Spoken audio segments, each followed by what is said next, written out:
உன் நினப்பில் நான் பறிச்சேன் தாமரைய புன்னவனத்தினிலே பிடக்குயில் கூவையிலே உன்னுடைய வேதனைய நாறிஞ்சேன் உன் கழுத்தில் மாலையிட உன்னிரண்டு தோளத்தொட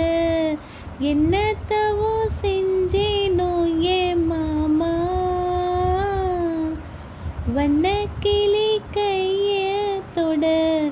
சின்ன சின்ன கோலமிட